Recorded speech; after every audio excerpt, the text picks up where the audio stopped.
Está el fiscal Carlos Stornelli. Fiscal, muchas gracias por estar con nosotros. No, por favor, gracias a ustedes.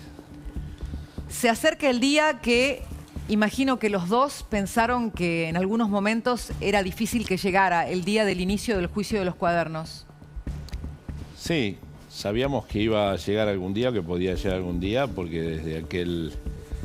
desde aquel encuentro que ya es público con Diego, en una confitería donde me mostró lo que tenía, o parte de lo que tenía, inmediatamente supe o intuí que estábamos frente a una prueba inédita, muy difícil y muy rara de encontrar. Bueno, como dijimos en aquella charla, enfrentarse con el poder iba a traer consecuencias, las trajo.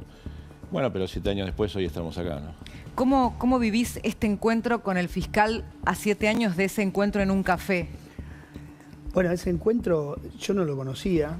Creo que habíamos hablado alguna vez por alguna resolución. Mirá vos. Algún trabajo que él había hecho sobre, ¿te acordás del INDEC? La intervención del INDEC, yo lo llamé para pedirle la acusación fiscal y no lo conocía, no tenía mucho. Entonces fue en el medio de la desconfianza. Porque en los periodistas, viste que somos muy celosos de nuestro trabajo y de las cosas que tenemos, entonces fue en el medio de una desconfianza. La relación de confianza la fuimos construyendo, pero yo no era muy receloso. De hecho, no te olvides que yo ya venía trabajando hace bastante tiempo. Ahora confías, ahora confías. Sí, ahora. Pero yo venía trabajando desde hacía bastante tiempo en secreto, o sea, claro, que no había confiado prácticamente en nadie. Éramos 3 o 4 personas los que sabíamos nada más. Ahora, Carlos, cuando te encontrás con ese registro, recién me decía Diego, son esas pruebas que aparecen una vez en la vida.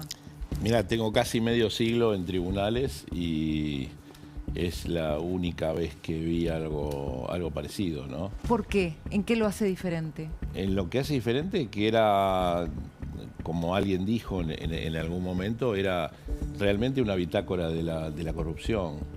Y tenía todas las características, por el relato que me hacía Diego, por lo que se veía, por lo que se leía, por lo que él ya había investigado, de ser cierto, ¿no? Es prácticamente imposible encontrarse con un centeno y con un testigo que en ese momento no lo era, que era una fuente, que yo creo que es un patriota, que es Jorge Bacigalupo, ¿no? Que aceptó dejar de ser fuente para que el juez, digamos, de alguna manera trabajar en la convicción del juez y se convirtió en testigo, sufriendo además después las persecuciones. ¿Y vos también o no? Lo mío es de hace 30 años de persecuciones. Soy un perseguido permanente, pero sí, durante mucho tiempo estuve bajo acusaciones, no solamente yo, mi esposa, las hijas de mi esposa, mis hijos, el resto de mi familia, con vías de hecho, con denuncias por todos lados, acosos, escraches, todo lo que te puedas imaginar sucedió, menos el balazo. Vos sabés que una de las cosas que yo siempre me acuerdo es que en una de las primeras charlas él me dijo, bueno, vos sabés lo que es esto, ¿no? Yo le digo, bueno, sí, qué sé yo. Y me dice, no, esto es, al principio todos te van a palmar la espalda, después es un camino absolutamente solitario y bastante duro de transitar. Y bueno, nada, yo le dije, mirá, la verdad es que como que no tengo otra manera de pensar y de ver esto. O sea, para mí es algo que de alguna manera he decidido hacer esto. ¿Por qué? Porque en realidad había que, el gran tema de esto era que había que proteger la prueba. ¿Entendés? La prueba de unos cuadernos. Voy a hacer algo, porque no sé si importa o no, pero yo quiero hacerlo porque, perdón, Mira, Carlos. Estos son apuntes míos y cosas con las que ¿Qué trabajo. pasó cuando les decían que eran fotocopias?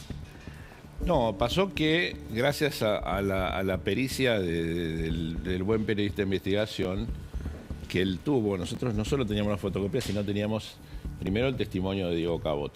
Diego Cabot había tenido los originales y había tomado la precaución no solamente de fotocopiar, sino de fotografiar y de filmar en alta definición.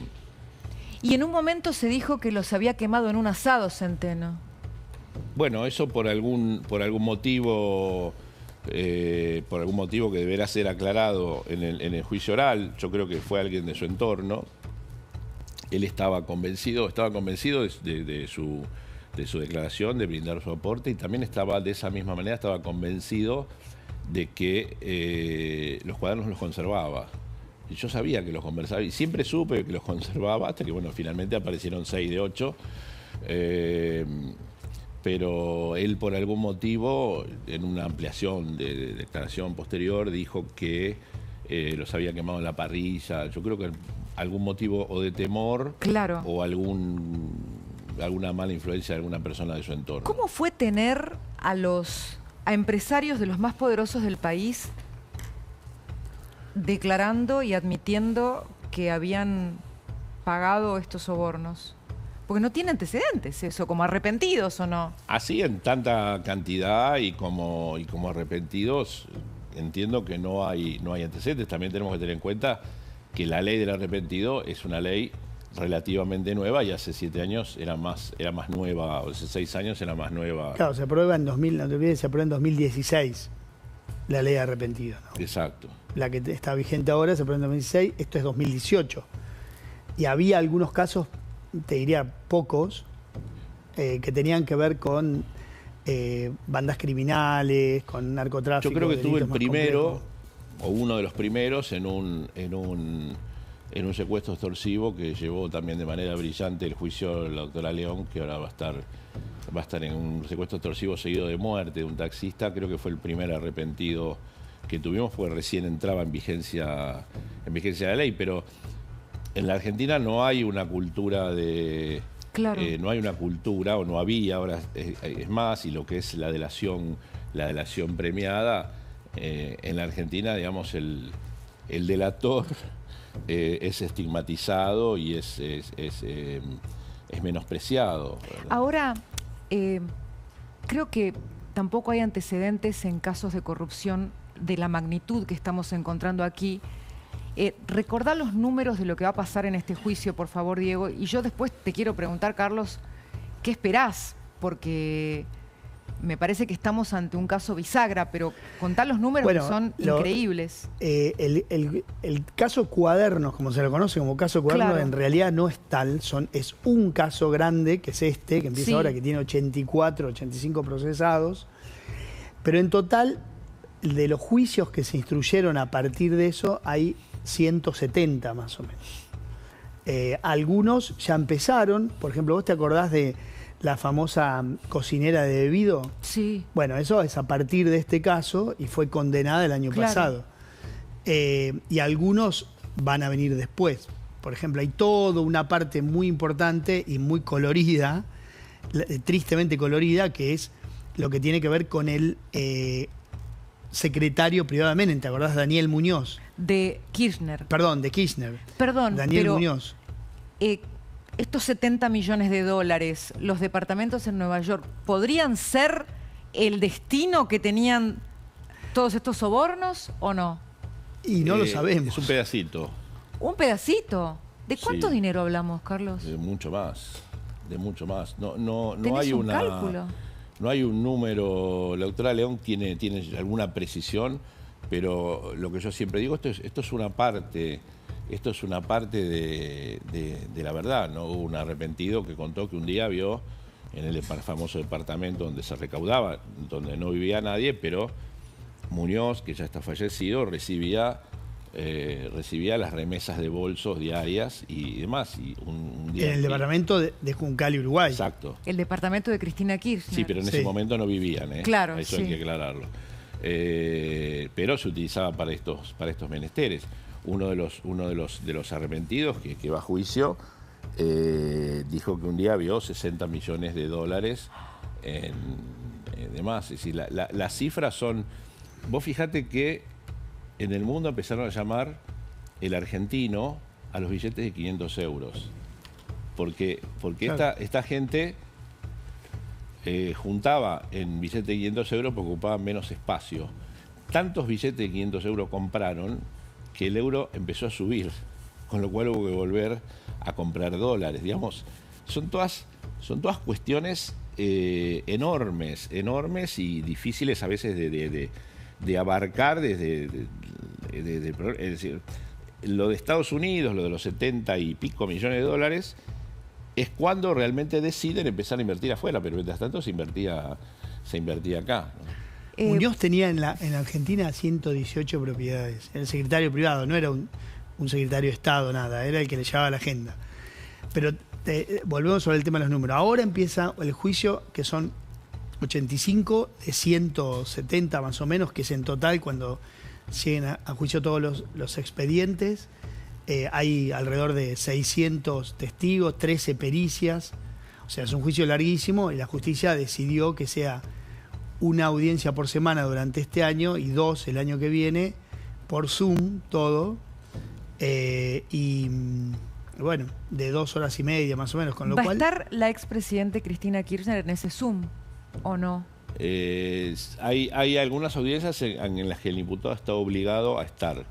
Creo que en la lectura de los requerimientos de elevación a juicio que se hacen al principio, debe estar y después puede elegir estar o no estar. ¿Y estar con imagen? Hoy me decía alguien que no pueden borrar la imagen, que tienen que estar presentes con imagen, ¿es así? Debieran estar con imagen. Lo que pasa es que también es bastante impersonal el Zoom, ¿no? Porque es una pantalla donde entran algunos. Imagínate que en esto no va a haber lugar en una pantalla para que entren los 84, 85. Claro. Carlos, te tocó llevar adelante esta investigación junto al doctor Claudio Bonadío, en un momento muy particular de Bonadío, porque estaba dejando las últimas fuerzas de su vida para esta causa, estaba muy enfermo. Bonadío estaba con quien yo no tenía una gran relación, nunca tuve una gran relación ni muy cercana con Bonadío, no conocí su casa ni él conoció la mía, para dar un ejemplo. Sí. Al poco tiempo de iniciarse la causa le diagnostican el cáncer y sobrellevó su agonía y sobrellevó lo que él sabía que eran los últimos, porque el primero que nadie sabía cuánto tiempo de vida tenía. Sobrellevó ese último año de su vida trabajando de una manera pocas veces vista. Una vez me dijo alguien muy cercano al juez que él tenía una enorme preocupación por poder elevar el caso a juicio antes de que se terminara su vida. Bueno, de hecho sucedió así. La causa fue... Claro, lo elevó antes de morirse. Parece difícil lo que es hoy la justicia argentina, y no voy a hablar de ningún mérito mío, pero elevé esa causa a juicio antes de un año. Conmigo procesado. Te voy a contar una... porque Bonadío era un tipo duro. Duro, sí. Yo tampoco lo conocía, no tenía ninguna relación con él. Y una vez me dijo, a usted lo van a matar. ¿Vos te acordás? ¿No? Y entonces me dijo, hay 3 casos en la historia. Así dice, me dijo Lourdes Di Natale, que murió, Nisman y ahora usted. Me dijo. Y entonces yo le digo, bueno, pero doctor, le digo, si esto no se filtra, pues en ese momento nadie sabía. Esto no me lo habías contado ni de, y no, de bueno, casualidad. qué sé yo, hay cantidad de anécdotas de ese entonces. Hay una... sí. Si me permitís, Cristina, contar una historia muy... Llegó un momento que ya estábamos en la investigación y necesitábamos saber si Bacigalupo estaba dispuesto a dejar de ser fuente, dar la cara y convertirse en un testigo. Claro, no te olvides que yo, como periodista, no había dicho que él me había dado los cuadernos. Claro. Me lo había guardado a ese tema. Sí. Entonces yo hablo con Diego, primero hablo con Bonadío, después hablo con Diego, y mira, te voy a pedir algo que no se pide, pero necesito que me reveles la fuente o necesito que tu fuente declare. Por supuesto me dijo que no, como ya sabía que me iba a decir. Le digo, hagamos una cosa. Le digo, habla con tu fuente y decirle que yo quiero hablar con él. Bajo secreto, digamos, si no sucede nada, no sucede nada. Fue así. Jorge Bacigalupo aceptó. ¿Cómo lo convenciste? Tengo poder de persuasión. No sé lo que fue esa mañana. Yo me junté con él en un bar. Nunca me voy a olvidar. Primero, ¿cómo lo convenciste vos? Y él me había dado los cuadernos, yo nunca le dije todo lo que había hecho. Yo no sabía qué decirle, cómo decirle que iba a dejar de ser anónimo al otro día. Imagínate. Entonces, le digo, bueno... la información, Jorge, te referís. Claro, él me dio los cuadernos en su momento y yo no le dije que había hecho una denuncia, que estaba Stornelli. Yo nunca le dije. Él me dijo, hacé lo que tengas que hacer. Bueno, claro. Yo periodista, trabajé periodísticamente. Y en un momento, cuando vi que esto... crecía. Claro, pues yo tenía miedo. O sea, vos tenés que pensar en mi cabeza, todo era una conspiración. Todas las preguntas que se hacía todo el mundo me las hacía yo. Entonces, yo tenía miedo de ser... de que alguien esté buscando hacer, digamos, la herramienta de la extorsión, ¿entendés? ¿Y vos, Carlos, ibas a contar de esa mañana en que él acepta declarar? Nos encontramos una mañana, medio así, todo camuflado de alguna manera. Nos recibe Bacigalupo en la casa, pero fue muy cordial, me recibió, aceptó conocerme y dice, doctor, ¿qué necesita? Estábamos los tres con una perra. Tuve que comerme las medialunas, no me costó mucho, pero con la perra de Bacigalupo. Y me dice, ¿qué necesita, doctor? Mire, necesitamos que usted declare. Me dijo, cuente conmigo. Por eso decís que es un patriota. Ni lo pensó. Sí, ni lo pensó. Es que una fuente, que es fuente periodística, que acepta dar la cara, exponerse y someterse a lo que se monteó Bacigalupo, yo creo que eso es también pocas veces visto una persona. Y es más, en ese momento empezó, mañana... Claro, eso fue muy cómico porque... Mañana tengo turno. Dijo que mañana en todo caso yo le dije, bueno, yo lo vengo a buscar si quiere, ¿te acordás? Yo lo vengo a buscar y lo llevo a declarar. Y entonces él dice, bueno, mañana perfecto, bueno, listo, quedamos en mañana a la mañana. Yo digo, bueno, mañana, pero él, viejo lobo, digamos, claro, quería... Se me escapa. Porque, claro, pensaba, por ahí se arrepiente. Entonces, Bacigalupo dice, mañana viene la señora a limpiar, justo a la mañana, tendría que ser a la tarde. Y entonces Carlos, rápido reflejo, le dice, pero ¿y qué le parece si vamos ahora? ¿Qué tiene que hacer ahora?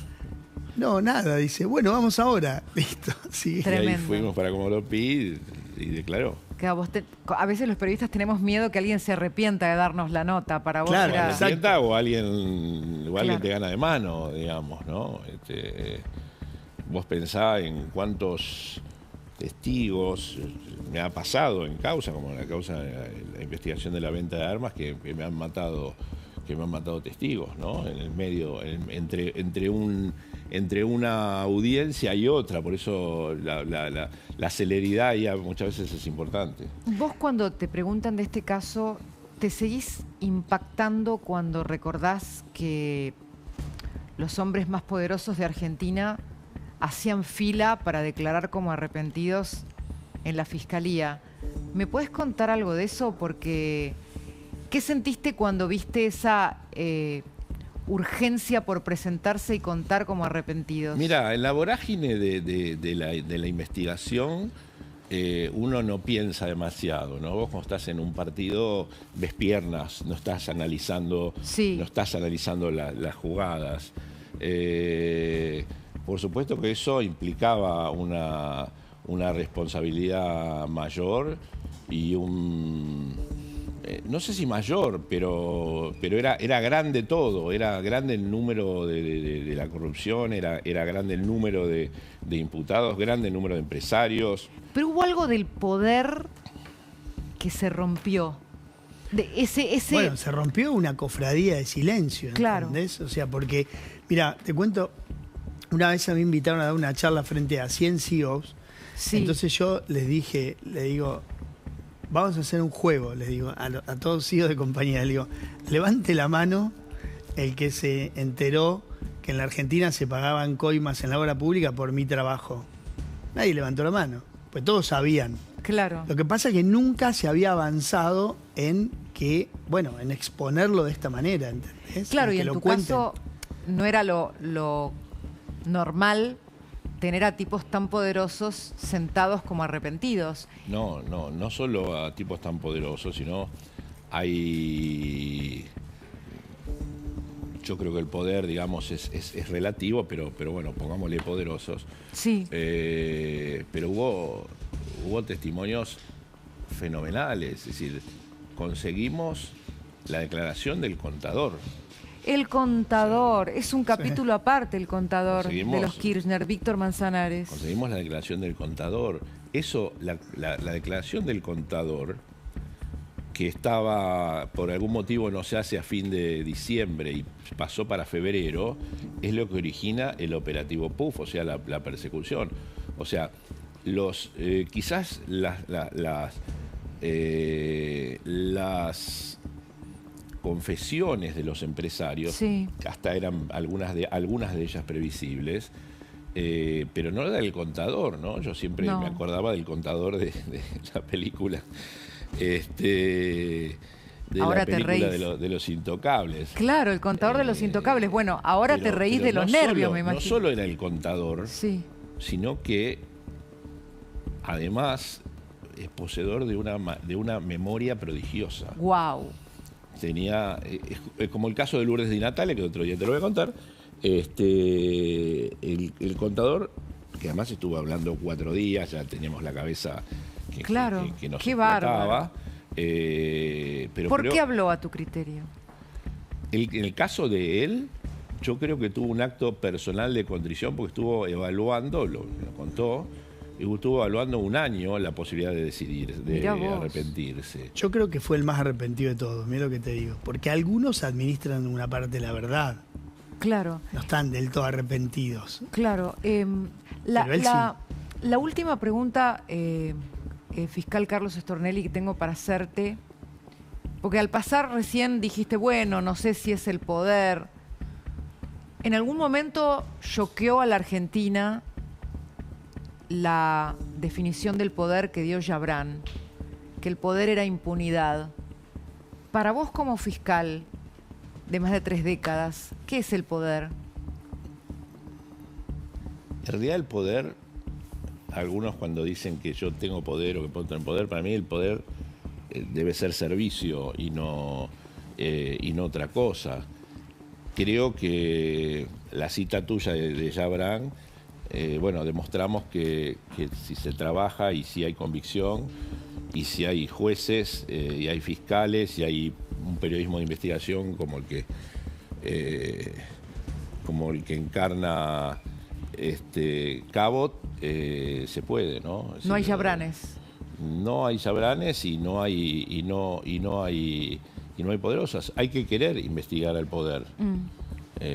Y hay que aceptar, y en este caso quizás sea un ejemplo, bueno, muchos quizás obviamente a desgano, pero este es un caso donde el poder real se va a sentar en el banquillo a dar finalmente en un debate oral y público donde van a explicar los cómo y los por qué. A 7 años y a 3 días de que se inicie el juicio del caso de los cuadernos, se volvieron a encontrar aquí en La Nación Más el periodista de investigación Diego Cabot y el fiscal Carlos Stornelli. Un lujo para mí recibirlo, doctor Stornelli. Para mí venir.